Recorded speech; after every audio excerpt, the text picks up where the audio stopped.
नमस्कार बच्चों। आज हमारा एक नया और टॉपिक है।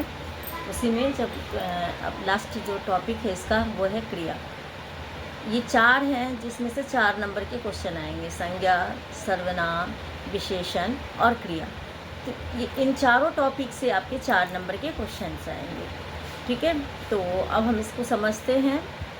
और जो नोट्स मैं आपको साथ ही साथ देती हूँ हर टॉपिक का, तो उसको ज़रूर पढ़िए। उससे आपको बहुत बेनिफिट मिलने वाला है। बुक भले ही नहीं पढ़ेंगे, लेकिन आप नोट अगर पढ़ेंगे तो आपको समझ आ जाएगा। अब हम स्टार्ट करते हैं। सबसे पहले है क्रिया। क्रिया है क्या? जो भी आपके द्वारा कार्य किए जाते हैं वो सारे क्या कहलाते हैं?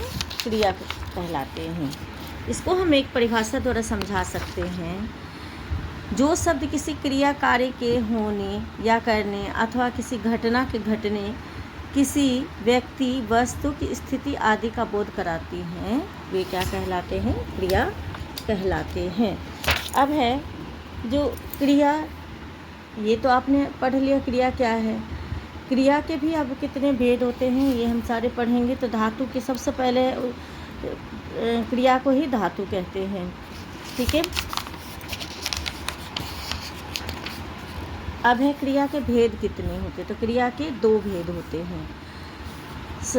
सबसे पहले है कर्म के आधार पे और दूसरा है प्रयोग और रचना के आधार पे। जो कर्म के आधार पे जो होता है अकर्मक होता है, अकर्मक क्रिया है। अकर्मक का मतलब होता है बिना कर्म का, जिसमें कोई कर्म नहीं होता है। जैसे शेर पेड़ के नीचे बैठा है, तो शेर कर्ता हो गया, बैठना क्या हो गया? क्रिया। तो ये कौन सा क्रिया हो गया? अकर्मक क्रिया हो गया। ठीक है, अब है सकर्मक क्रिया। सकर्मक क्रिया वो होता है सकर्म, जिसमें कि कोई कार्य होता है, उसे सकर्मक क्रिया कहते हैं। अकर्मक में वही है जो क्रिया किसी कर्म की अपेक्षा नहीं रखती, उसे अकर्मक क्रिया कहते हैं। और सकर्मक क्रिया में वही होता है जिन क्रियाओं में कर्म की अपेक्षा होती है अथवा कर्म पाया जाता है, वे सकर्मक क्रिया होते हैं। जैसे खिलाड़ी फुटबॉल खेल रहा है, कर्ता कर्म भी हो रहा है इसमें और क्रिया भी हो रहा है।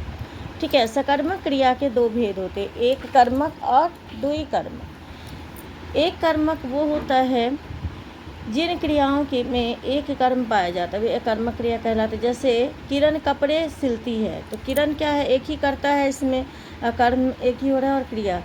तो किरण हो गया, किरण कर्ता, कपड़े कर्म हो गया और सिलती है क्या हो गया? क्रिया हो गया। द्वि कर्मक, जैसे माँ ने बेटे को कहानी सुनाई, तो माँ क्या हो गई यहाँ पे? कर्ता। बेटा क्या हो गया? कर्म। कहानी सुनना कर्म हो गया और क्रिया सुनाया गया। तो यहाँ पे कितने कर्म हो रहे हैं? 2 कर्म हो रहे हैं, इसलिए यहाँ द्वि कर्मक क्रिया कहलाया ये।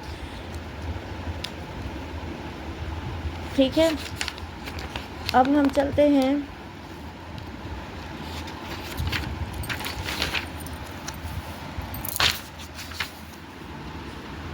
प्रयोग संरचना के आधार पर क्रिया का भेद। कितने भेद होते हैं? तो सबसे पहला है संयुक्त क्रिया, रंजक क्रिया और नाम धातु क्रिया, प्रेरणार्थक क्रिया।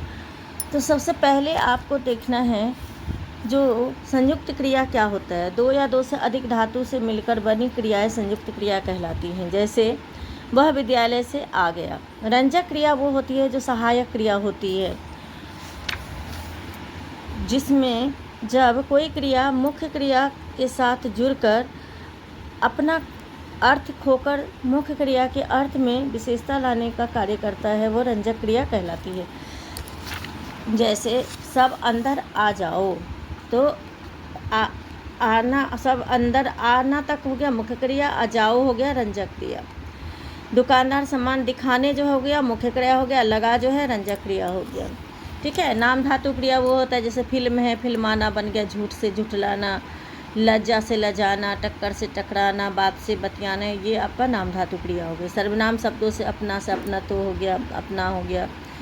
ठीक है, साठ से सठियाना हो गया, थप से थपथपाना, गुनगुन गुनगुनाना, ये ठीक है। प्रेरणार्थक क्रिया वो होता है जिसमें जब कर्ता स्वयं कार्य न करके अन्य को कार्य करने के लिए प्रेरित करता है, तब वो प्रेरणार्थक क्रिया कहलाती है। जैसे खुशी गाय को घास खिलाती है, और अनिकेत पक्षियों को दाना डालता है। इन दोनों में खिलाती है और डालता है प्रेरणार्थक क्रिया है, क्योंकि यह कर्ता स्वयं कार्य नहीं कर रहा है। रोहन जूस पीता है, तो यहाँ पे स्वयं हो गया। माँ रोहन को जूस पिलाती है, तो ये प्रेरित क्रिया है, प्रेरणार्थक हो गया।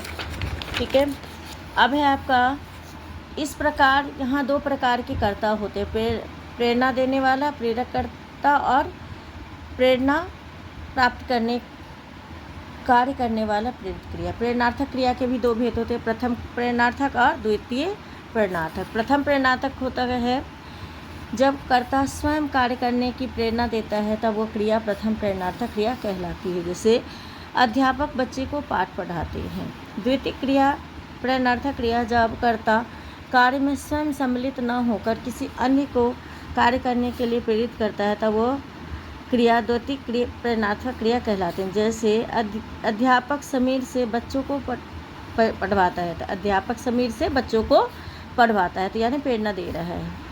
ठीक है, अब यह प्रेरणार्थक क्रिया के अन्य उदाहरण लिखना है, लिखाना, लिखवाना, ये प्रेरणार्थक हो या द्वितीय क्रिया हो गया। पीना से पिलाना, पिलवाना, सीखना, सिखाना, सिखवाना, खाना, खिलाना, खिलवाना, बोलना, बुलाना, बुलवाना, दौड़ना, दौड़ना, दुर्वाना। ठीक है, सोना, सुलाना, सुलवाना।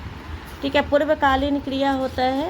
अब पूर्वकालीन क्रिया क्या होता है? मुख्य क्रिया से पहले होने वाली क्रिया पूर्वकालीन क्रिया कहलाती है। जैसे नाना जी फल खरीद कर आए, तो पहले खरीदा था तो वो हो गया पूर्वकालीन, और उसके बाद आए तो वो हो गया मुख्य क्रिया।